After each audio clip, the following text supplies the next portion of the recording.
Bienvenue sur Africa 24. Confidentiel reçoit aujourd'hui Ibrahima Cher Diong. C'est le président de l'association Dakar Business Hub.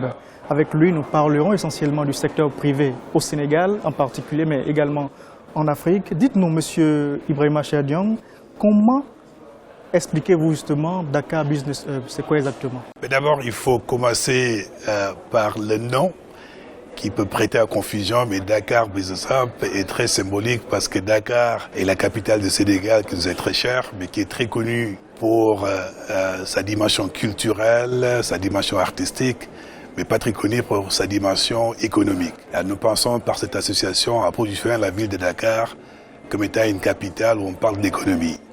Business parce que nous sommes du secteur privé et nous pensons qu'en créant une association, c'est une manière de contribuer modestement à faire avancer le débat économique qui malheureusement dans nos pays est inexistant.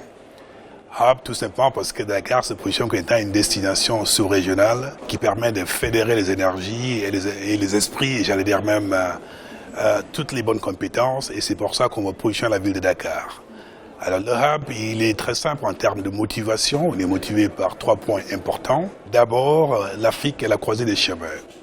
Et dans cette croisée des chemins, tous les acteurs ont un rôle important à jouer, y compris le secteur privé national. Et c'est pour ça qu'on pense, à travers donc, cette association, nous allons apporter modestement une contribution.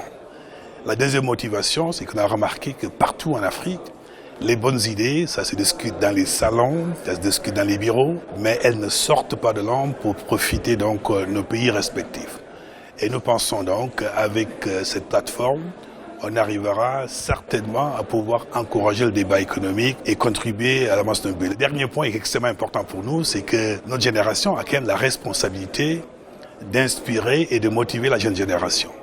Et c'est la raison pour laquelle nous encourageons les étudiants, la jeune génération, de participer pleinement à Dakar Business Hub, qui est une plateforme de débat économique, structuré, réfléchi, recherché, pour nous permettre de sortir avec des propositions concrètes. Dakar Business Hub veut devenir à la fin une association qui va se voir justement au niveau international, au niveau africain. Mais dites-nous concrètement, comment évaluez-vous le rôle du secteur privé, de ce secteur privé dont vous parlez là, dans le développement socio-économique du Sénégal où nous sommes? Il faut reconnaître un fait que je pense qui est souvent le cas dans tous les pays africains, c'est que 80% des emplois dans nos pays sont créés par le secteur privé national. Et je dirais même une bonne contribution au PIB de nos pays respectifs. Et naturellement, quand on a un acteur comme ça qui apporte ce type de contribution, il est clair qu'il faut le prendre au sérieux, il faut l'encourager, il faut l'inciter à participer. Pour que cette participation puisse se faire pleinement, il y a quand même des axes sur lesquels nos États peuvent intervenir. D'abord, une politique de secteur privé qui permet à ce que les grands projets de l'État implique le secteur privé national.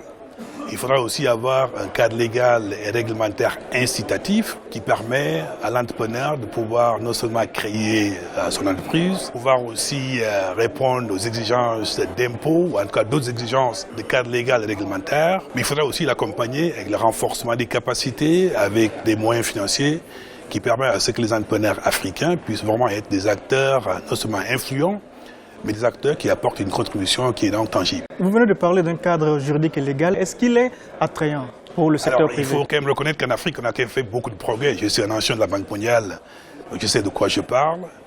Aujourd'hui, en Afrique, dans beaucoup de pays africains, y compris le Sénégal d'ailleurs, la création d'une entreprise prend moins de temps qu'il y a de cela quelques années. Est-ce que c'est suffisant? Alors je vais en revenir, c'est pas seulement la création de l'emploi, c'est pas seulement la création de l'entreprise, mais c'est aussi, il faut l'accompagner avec le renforcement des capacités. Pour le cas du Sénégal, on a une institution qui s'appelle ADPME, qui a été créée essentiellement pour renforcer les capacités des PME sénégalaises. Ça se fait partout en Côte d'Ivoire, au Gabon ou ailleurs, il y a des mécanismes pareils. Maintenant là-dessus, il faut travailler, et c'est extrêmement important, c'est l'accès au financement. Et par financement, on ne parle pas seulement des financements bancaires, commerciaux classiques. Il faut donc des formes de garantie, il faudrait prendre une participation dans ces business pour les permettre de pouvoir grandir et pouvoir apporter de la valeur. On dit souvent que l'innovation, c'est la clé du développement de l'Afrique. Mais est-ce que cette innovation, d'après vous, est suffisamment encouragée? Alors, elle est nécessaire, mais elle n'est pas suffisante, l'innovation.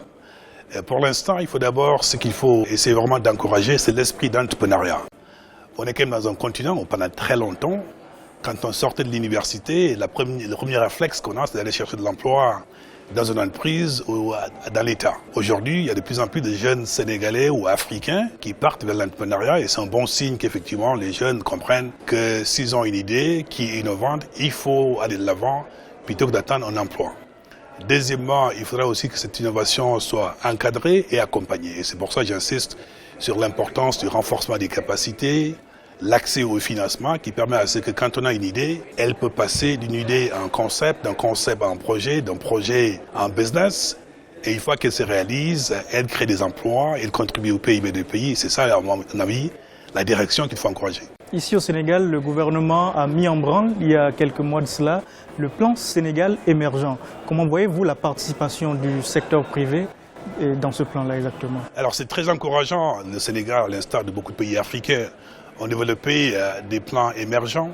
Je pense qu'il faut peut-être féliciter, c'est le fait que maintenant dans nos pays, on a une perspective à long terme, plutôt que d'avoir projet par projet, mais de voir un petit peu l'avenir de manière beaucoup plus organisée. Donc sur ce plan-là, je pense que c'est très bien. Le Sénégal, à l'instar du Gabon, d'autres pays, ont fait des plans émergents avec des axes de croissance-développement qui sont clairement indiqués et des projets sur lesquels ils veulent attirer le secteur privé. Maintenant, ce qu'il faut souhaiter, c'est que de la même manière que la mobilisation des ressources pour le cadre Sénégal a été accélérée, et c'est très encourageant, il va falloir quand même ajouter d'autres aspects qui sont importants. C'est la préparation des projets, c'est l'accompagnement dans la structuration de ces projets, c'est la négociation pour s'assurer que les intérêts de l'État sont préservés, c'est éventuellement un accompagnement dans leur mise en œuvre pour qu'on puisse avoir de l'impact.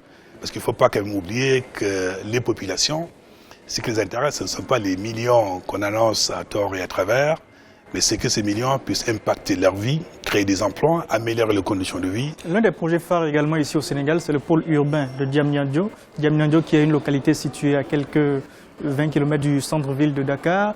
Êtes-vous satisfait de la place qui a été accordée au secteur privé dans la réalisation de ce pôle urbain de Diamniadio? La plupart des villes africaines, Dakar y compris, elle étouffe.